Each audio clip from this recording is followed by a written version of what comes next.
Bonjour à tous, aujourd'hui une nouvelle vidéo contre un 1983 feed, Galon Sacha. J'ai les pièces noires pour cette partie, donc un gros poisson pour cette partie. Ça va être très très chaud. C'est la première ronde de ce mini tournoi en fait. On fait trois rondes, non pardon, excusez-moi, deux rondes donc un jour. Et la semaine prochaine, on fait aussi deux rondes. Donc la partie, c'est le 14 mai 2023. Et la prochaine partie, c'est le 21 mai, du coup, 2023. Ça se joue un dimanche, donc de 9h à 17h, si je dis pas de bêtises, les rondes. Et voilà, donc c'est la première ronde, et je me prends déjà un gros poisson. En plus, petit détail technique dans le contexte, pour mettre un peu dans le contexte, donc j'ai pas fait d'échecs depuis pas mal de temps, donc ça fait du coup plus d'un mois que j'ai joué le tournoi d'Occitanie, donc la dernière partie contre Van der Vost Inest 1037 feed, ça fait un mois et demi. Donc je me suis pas trop entraîné aux échecs euh, avant, avant de reprendre ce tournoi et juste après avoir joué Van der Vost Inest, j'ai fait une cure des échecs pendant un mois et demi. Donc bon, je suis pas forcément très bien préparé sur les ouvertures, etc. Et il y a aussi la mère de Galan Socha qui est présente, en tout cas quelqu'un de sa famille, et qui regarde la partie. Bon, je pense qu'elle ne connaît pas les échecs, mais c'est quand même une sorte de pression. Donc voilà, je suis quand même assez pressé. Bon, je me dis que de toute manière, au niveau des points feed, donc moi j'ai perdu euh, beaucoup de points feed, j'ai perdu 68 points feed à l'Occitanie, donc ce qui est une catastrophe. Je passe de 1344 à 1276 feed. Donc de toute manière, même si je perds cette partie, je perdrai que 2-3 points Elo. Donc je me dis de toute manière, pas de pression. J'ai plus de chances de faire match nul et de gagner 2 points Elo que d'en perdre. Donc c'est parti. Il a les pièces blanches, il joue avec 4. Alors j'avais déjà pu l'affronter ce joueur en rapide. Je lui avais joué E4, il m'avait joué C5. Il m'avait joué une... attendez, je vais vous montrer. Donc je vais mettre du côté des blancs. J'avais les blancs. Alors il m'avait joué une variante comme ceci. Je crois que c'était la Najdorf. Si je dis pas. Non, c'était une Veshnikov comme ça. Et, j'avais perdu assez facilement avec les blancs. Donc je sais qu'il joue la sicilienne, donc il aime bien assez les positions, disons, complexes, on va dire. Parce que la sicilienne c'est quand même complexe du côté des blancs et du côté des noirs. Donc je réponds Caro-Can. Petite arme, hein, j'ai plusieurs armes dans mon répertoire. J'ai C5. Je peux aussi jouer D5, je peux jouer E6. Je peux jouer cavalier F6, je peux jouer G6. Je peux jouer plein de trucs, mais je joue principalement Caro-Can. Il joue D4, je joue D5, hein, c'est le main coup. Il n'y a pas d'autre coup hein, que D5. Donc là, il y a plusieurs variantes. Soit variante d'avance, sur quoi on a deux variantes C5, la moins populaire, sur quoi il faut prendre un C5, et en fait le pion C5, c'est un espèce de grand biais, on va pas vraiment le récupérer, mais on aura consolidé. Les blancs auront concédé la majorité centrale 2 contre un seul pion. Après E5, C5 prise. Parce que la plupart des gens au niveau moins de 2000 jouent C3 qui n'est pas bon sur internet. Donc E5 une des variantes. Variante d'échange possible. F3 variante fantasy, je crois. Fantasy variation. Euh, ça peut se jouer avec 5 avec de dame H4, dame prend le 4. En même temps de ça, donc on fait cavalier F3. Et quand on prend, il faut jouer le développement en fait. Hein, quand on a deux pièces de sortie, j'ai joué une partie assez récemment. Mon adversaire avait fait dame prend D4 et il a un pion isolé. Et donc la position à partir de là s'écroule en fait totalement. Donc il faut jouer plutôt sur l'avantage développement, même si le roi est un peu faible et on aura un pion isolé. Donc, et troisième variante, qui ressemble un peu à la même, cavalier C3, cavalier D2. Alors l'avantage de cavalier C3, c'est que ça va mettre la pression au centre. Cavalier D2, c'est un peu plus souple quand même, parce qu'on laisse la liberté à ce pion. Donc soit venir consolider le pion D4, soit venir attaquer le centre. Donc qui me joue cavalier C3. Alors là, il y a deux main coups, je crois. Donc prise en 4, celui que j'ai joué dans la partie, et cavalier F6. Non, pardon, prise en E4 obligatoire, parce qu'en fait, voilà, sur cavalier F6, là il y a E5, Et on dirait une française Steinitz, mais il peut y avoir des idées peut-être de E6 à des moments. Pour jouer en tout cas sur les...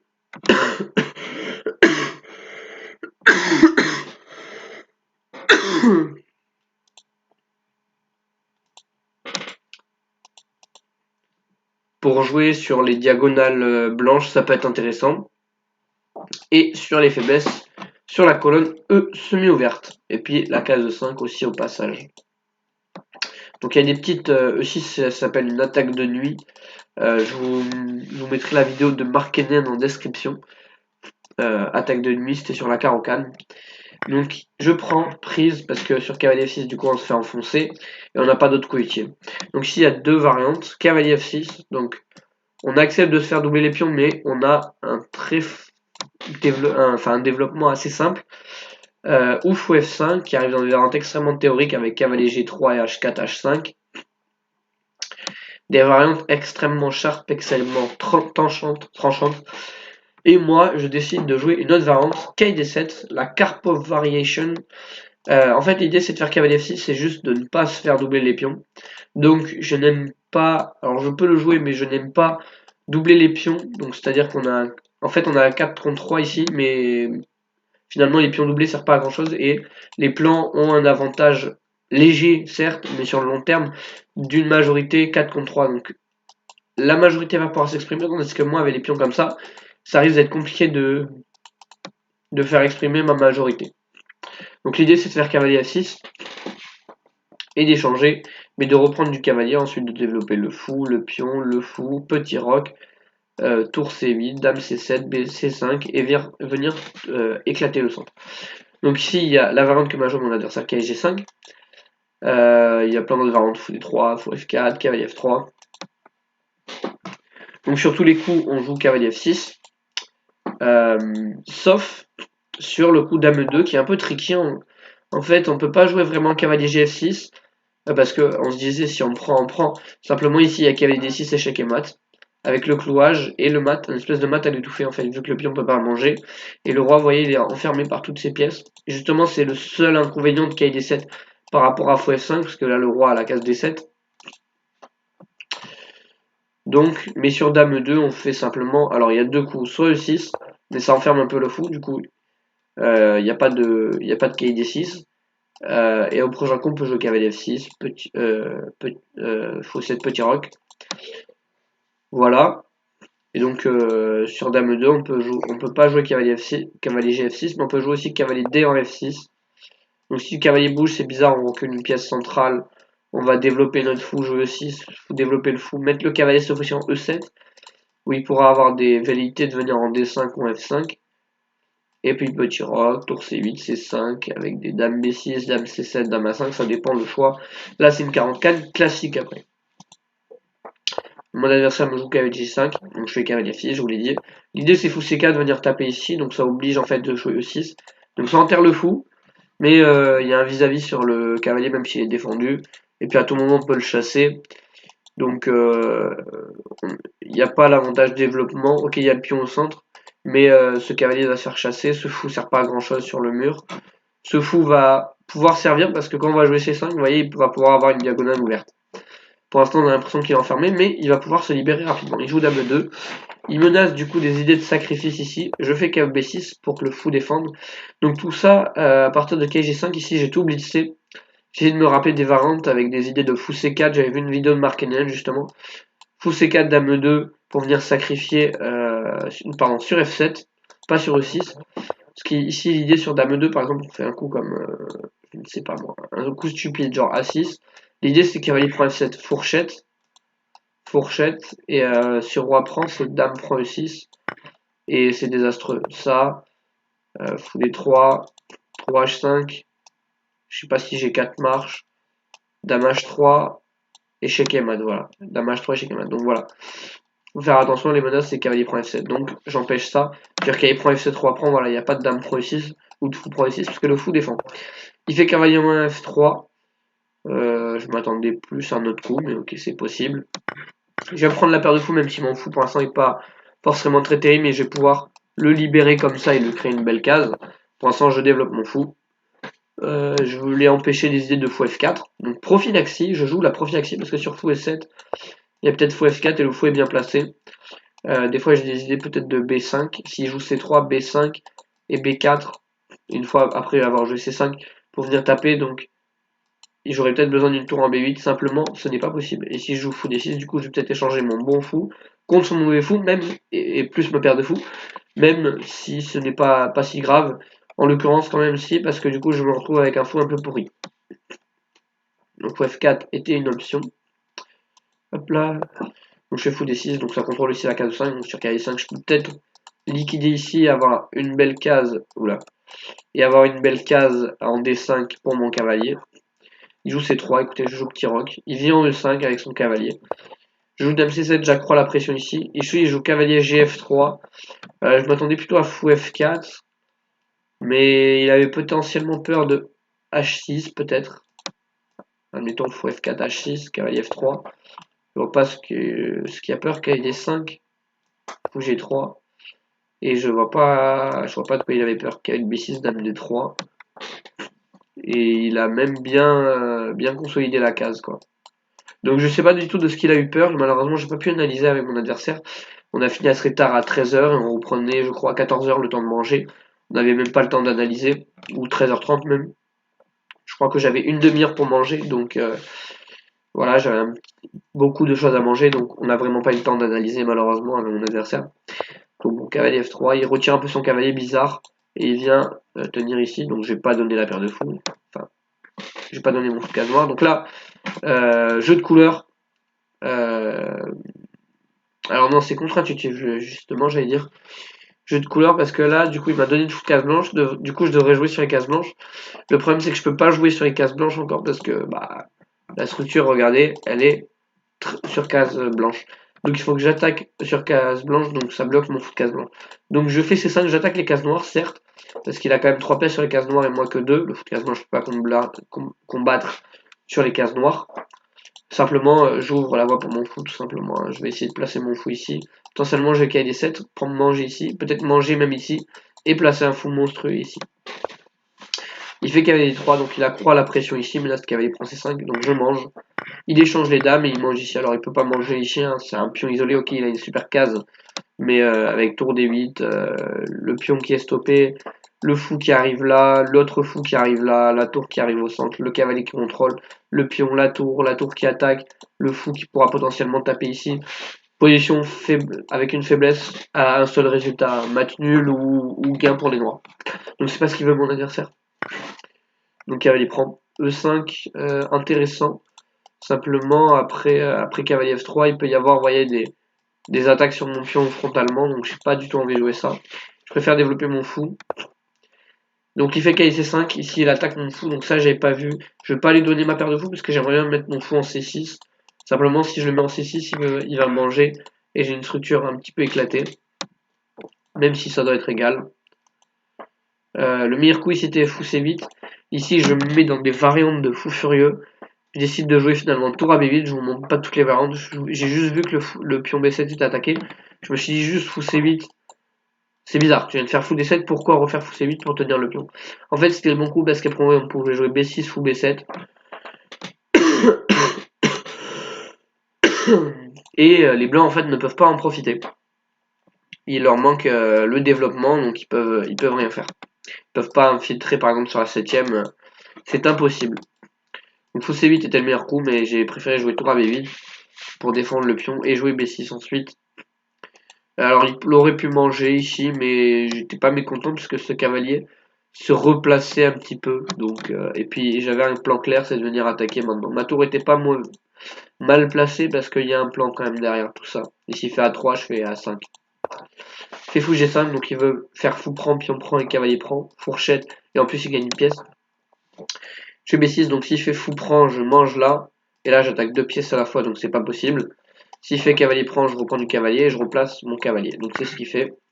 Mais du coup, je suis content parce que du coup, ces cavaliers pour l'instant me dominaient. Mais j'enlève mon mauvais fou. Et puis ces cavaliers étaient plus forts que mon fou pour l'instant. Mais je pouvais pas venir en C6. Donc écoutez, je remange. Petit roc. Alors ici, j'aurais pu jouer F6 E5. Mais ça enferme un peu mon fou de case noire.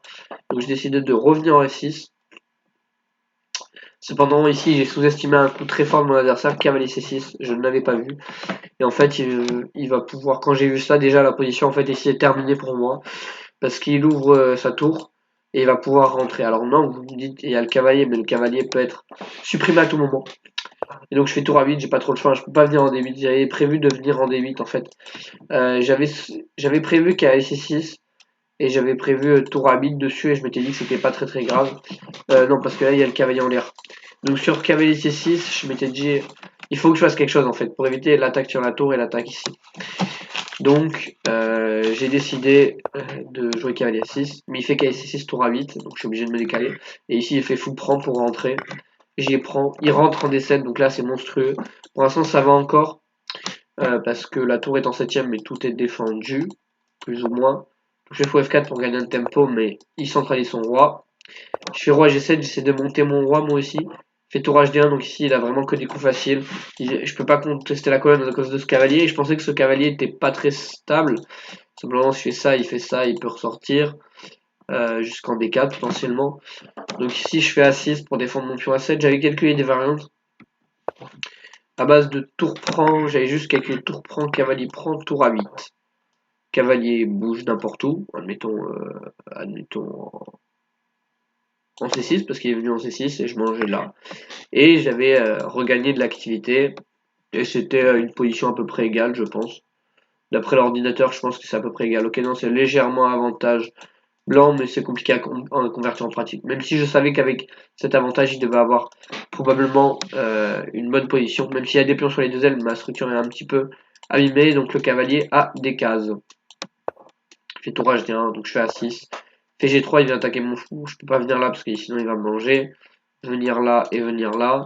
Je peux pas venir là, je me fais manger. Je peux pas venir là, je me fais manger. Si je viens là, ça coupe un peu la connexion entre mes tours. Il y a tour D8. En mode tour prend et je suis cloué. Et donc sur tour D8, sinon après il peut peut-être liquider tout ici et rentrer encore en 7ème. Et il va y avoir des menaces constantes derrière mes pions. Je décide de faire x6. Fait tour B7 et l'attaque mon pion. Je fais B5, je décide de le défendre, mais en fait, il rentre. Et ça, c'est beaucoup plus important de l'activité des pièces. Donc là, vous voyez, au niveau du matériel, c'est égal. J'ai le fou de case noire, mais il sert à rien. Son cavalier est extrêmement fort.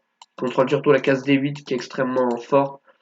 Et les deux tours sont extrêmement actives. La position est foutue. Je joue encore. Roi G6. Je me dis, j'ai pas perdu de matériel. Est-ce qu'il va savoir convertir? Il fait F4, il enferme un peu mon fou. Il prend de l'espace. Ça va peut-être jouer F5 pour fixer la structure. Mais je pensais que ça lui laissait simplement la case de 5 et manger en F7. Donc je fais fou G7 justement pour jouer F5 et sur cavalier 5 pouvoir faire fou prend et pouvoir me libérer à base de plutôt de cette tour en D8 pour garder la protection sur F7. Je fais cavalier D4, si je fais E5. Je m'attendais plutôt à cavalier E6 direct pour la surprise manger en G7 et infiltrer. Mais ici il prend d'abord et ensuite il joue cavalier F6. Peut-être qu'il n'a pas eu l'idée avant. En tout cas j'avais vu. Donc là il attaque mon fou, il attaque ma tour. Donc si je bouge ma tour, il y a ça qui tombe, mais ça qui tombe c'est foutu. Donc je suis obligé de manger. J'ai une structure horrible. Il a les deux tours ultra actives. Et maintenant il a en plus. Donc j'ai une structure horrible. Il a deux tours ultra actives. Il a les pions passés. C'est compliqué pour moi. Je décide de faire tour F6. Je défends préalablement mon pion E6. Je peux coulisser par là. Et aussi c'est pour convertir, pour essayer de doubler mes tours et de monter le roi pour essayer d'avancer son pion passé. Fait tour H4. Si je fais E4, je pousse mon pion passé. Il vient échanger les tours, mais ça c'était pas forcément très bon. Je me dis que je vais avoir du contre-jeu ici, donc je vais faire tour H8. Attaquer ce pion, s'il avance, je fais tour G8, tour H8, tour G8, et je vais avoir du contre-jeu sur les pions. Fait tour D7, il essaie de revenir en courant vers D2, il y arrive, mais je me dis que c'est ultra passif. Je fais roi E5, je commence à m'activer, je menace des trucs comme E3, roi ici, roi ici, roi ici, dame.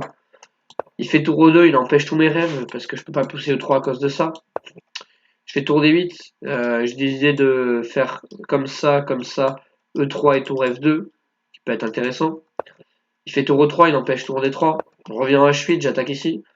Donc j'essaie de répéter, il fait tour E2, je refais tour D8. Donc on a répété deux fois la même position. Est-ce qu'il va vouloir répéter? Non. Roi B3, il veut essayer d'aller manger mes pions comme ça. Donc je lui en empêche, comme ça. Simplement, il vient miner les pions. Si je mange, il va aller manger tous ses pions. Et le pion B2, il n'y a aucun contre-jeu sur B2 et H2. Et là, je suis juste terminé avec deux pions passés là et deux pions passés là. C'est foutu pour moi. Il décide de jouer tour D5. Prise, prise. Idée sur roi A4, je revenais ici en fait, tout simplement. Roi C4, tour B8 pour couper le roi. Tour D5 n'avait pas trop de sens parce que la tour n'a rien à faire ici. Là, la tour exerce une pression, donc ça mobilise un petit peu cette tour. L'activité des pièces est importante, surtout dans les finales de tour. H4, il faut ses pions passer, je me dis que ça crée une faiblesse, j'y vais dessus. Fait tour G2, mais la tour derrière le pion passé, bien joué, il veut commencer à activer ses pions passés et aller faire une dame très rapidement avec deux pions passés. C'est extrêmement dur pour moi.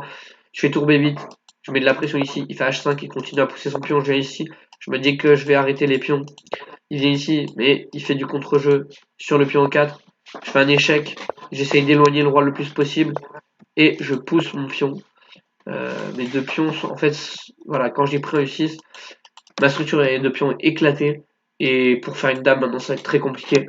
Il fait tour H2, j'avais loupé ce coup, il menace du coup de pousser ce pion, il nous reste 10 minutes chacun environ, donc il me laisse le pion G3, mais cette finale est totalement gagnante en fait, parce que il va peut-être faire un échec, manger là, puis manger là, il a un pion passé protégé là, il a un pion soutenu par la tour, et puis tout simplement ce pion va aller à dame, hein, tout simplement, et en gros il va pousser ce pion, donc par exemple, admettons je fais un coup, c'est A4, C4, déjà là je dois lâcher ce pion E4, roi F6 par exemple, admettons je vais chercher ce pion, bah même si je vais chercher ce pion, il va pousser ce pion et c'est fini. Même si j'échange pas les tours, admettons je fais quoi, roi F7, il pousse son pion, roi ici, il pousse son pion. Je viens ici, il vient ici et il va probablement pousser, donc admettons je fais ici, il fait ça. Et maintenant qu'est-ce que je fais? Je peux pas bouger la tour, je fais roi B7, il fait roi ici. Et là je peux rien faire, admettons je fais à 3 prises, je peux même pas bouger la tour. Imaginons c'était au blanc, même si c'était au blanc de jouer, il ferait dame, tour prend et encore une autre dame. Donc je peux vraiment rien faire dans cette finale en fait.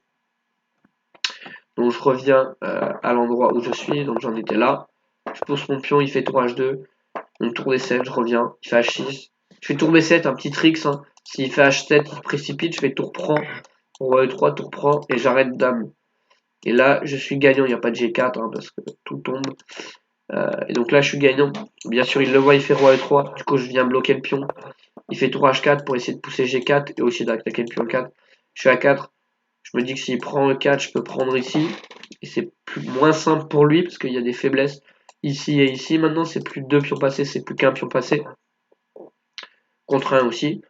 Ça, ce sera du coup un pion passé, deux pions passés contre un seul pion passé. Donc là, ici, il fait roi, tour H1. Donc il essaye de venir là pour me manger les pions.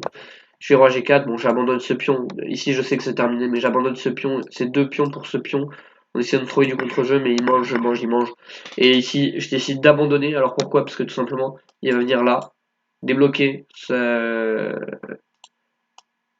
ma tour, là je peux pas, voilà, je peux pas venir l'empêcher, et n'importe quel coup que je fasse, par exemple roi ici, il débloque ma tour, donc si je fais ça, il va faire H7 et H8 dame, donc ça, il fait ça, je bouge ma tour quelque part, même admettons même en B8 probablement, il fait H7 et je peux pas empêcher dame en fait. Il va faire dame, tour prend et il va aller manger mon dernier espoir et il va pousser ce pion et faire dame. Donc ici c'est terminé. Victoire du coup de ce joueur. Donc j'ai fait une défaite. J'ai dû perdre 2 à 3 points Elo malheureusement dans cette partie. Adversaire qui m'a notamment surestimé. Dans la finale, hein, clairement. Dans le milieu de jeu, c'était à peu près équilibré. Même si j'ai trouvé que ces trucs comme cavalier 1 en F3 au lieu de fou en F4 étaient bizarres. Non, cavalier G5 en F3. J'ai trouvé que c'était un petit peu bizarre, mais sinon, très bonne partie de mon adversaire qui m'a totalement surclassé dans cette partie. Alors, 87 de précision pour mon adversaire et 83 de précision pour moi, avec 3 gaffes, 4 erreurs pour moi et 3 gaffes, 1 erreur pour mon adversaire. Donc je passe rapidement le rapport de partie. Globalement, c'est ce que j'ai dit. Hein. Donc on évite le piège avec cavalier prend F7. Donc il me donne la paire de fous, moi je suis content. Et je débloque rapidement mes pièces. Donc voilà, cavalier G5 en F3, cavalier G F3, j'ai pas du tout compris ça, je pensais fou F4, non. Ok, dame E2, fou F4, voilà, feu F4, petit roc. Bon, l'ordi donne carrément le pion, mais c'est pas du tout humain pour jouer sur les cases noires, probablement. Mais c'est pas humain parce qu'il y a 0,5, moins 0,5. Donc l'ordi pense qu'il vaut mieux sacrifier le pion pour l'activité, mais humainement, on fait pas du tout ça. Je fais C5 ici, fait qu'il y a D3, c'est une erreur. Je fais C prend, c'était pas bon ici, il y avait des idées de B5, wow. Je regarde la variante, A5, pour venir jouer ici sur en fait le fait que le roi ne peut pas roquer. Ah magnifique. C'était un sacrifice de pion. En fait on sacrifie le pion, on joue à 5 et en fait on me menaçait fou à 6. Et en fait on a tellement de compensation vu que le roi est au centre et nous à l'abri. Ok bah c'est pas facile à trouver en pratique. Hein. Mais ouais voilà là on trouve du jeu en fait sur les cases blanches. Ah ouais magnifique B5 j'avais. Et maintenant c'est compliqué à trouver donc là j'ai un petit avantage, je fais fou D7 c'est pas bon. J'ai joué tour D8. Ouais c'est vrai qu'il y a un alignement douteux en fait ici hein, voilà. Si le cavalier bouge, tour prend cavalier, merci au revoir quoi. Fou D7. Donc je suis tombé 8, voilà, il fallait regretter et faire fou C8, mais bon j'ai décidé de faire ça. B6, il échange, du coup bon il échange quand même sa paire de fou et cavalier F6. Voilà, ça oublie, en fait j'ai pas vu cavalier C6, il fallait jouer tour B7. Pour sur fou prend, tour D7, que le fou soit pas attaqué. Et que je puisse jouer par exemple tour ici et essayer de faire fou F4 pour échanger au moins une paire de tours. Et qu'il y ait moins de tours qui envahissent la colonne, ça devait être ça l'idée. Mais bon du coup là voilà, j'avais même pas vu, j'étais fatigué ici. Je fais un échec ici, c'est terminé. Hein. Je passe rapidement les coups. J'ai déjà expliqué. Il active ses pièces. Mon fou est pourri. Il échange et il gagne un pion. Tour F6, bon c'était pas bon, il fallait jouer roi E4. Et ça c'était égal. Mais voilà, j'avais peur de tour B en E7 pour attaquer le pion. C'est pour ça que j'avais joué tour F6. Et là ici c'était pas bon. Parce qu'en fait j'avais voilà du contre-jeu avec mes pions. J'avais du contre-jeu ici. Fallait pas que je joue ça. Ici c'était égal. J'ai fait A5. C'est imprécis. Il fallait jouer tour en D3. C'est vrai que j'y ai pas pensé ça. Tour en D3 et maintenant du coup ça oblige le roi à revenir en C2. On refait tour D8 probablement. Voilà c'est ça. Et en fait parce que s'il fait pas roi C2 on fait E3 et on monte le roi. Et on fait la même idée que tout à l'heure. Et du coup le roi doit revenir rapidement. On a toujours cette menace constante. Avec les tours D5 je savais que c'était pas bon. Alors prise c'était bon. Roi C2 parce que sur prise ici il y avait quoi? Il y avait tour F8, il y en avait du contre-jeu visiblement. Roi prend A5. Ah ouais ok. Ok mais ça fait peur quand même tous ces pions là qui peuvent aller à dame. Mais c'est vrai que du coup ouais. On peut jouer ça et on peut gagner la tour en fait. Et c'est compliqué. Même si voilà, plus 1, 4, c'est quand même avantage blanc. C'est bien ce que je pensais. Bon, j'étais pas convaincu non plus de mon truc. Et là je suis même passé ici avantage noir. Fallait jouer tour C8. Tour C8, super intéressant. Roi B5 peut-être. Ah ouais, et là il y a le pion passé. Ouais, j'ai. Ok, très léger avantage noir, mais ça suffisait peut-être pour gagner. Tour B8, le problème c'est que voilà, et là il y a ça. Donc mon roi, bon je l'éloigne, mais ça lui donne la case, mais je pensais que justement le faire partir était bien, mais en fait ma tour est trop loin pour arrêter le pion et le pion va beaucoup avancer. Et puis ces pièces semblent passer en fait globalement. Là c'était totalement égal, il fallait jouer à 4. Fixer une faiblesse. En fait, regardez comme ça, parce que s'il il avance, on peut venir couper la case. Ok, donc bah là, je pensais que c'était pas mal, mais visiblement non. Et ok, tour derrière le pion après, c'était terminé après ici. Hein. J'ai tenté un petit trick, ça passe pas, et il tombe pas dans le piège de tour prend, qui devient un peu plus compliqué. Et ici c'est terminé. Bon là c'est la partie, c'est l'analyse. La partie s'est réellement arrêtée ici. La partie s'est arrêtée ici. Voilà. J'espère que cette vidéo vous aura plu. Merci de lâcher un petit like, la petite abonnement, etc. Ça ferait grave plaisir. Ça aide au référencement de la chaîne. Moi, je vous souhaite une bonne journée. Salut à tous. Ciao, ciao.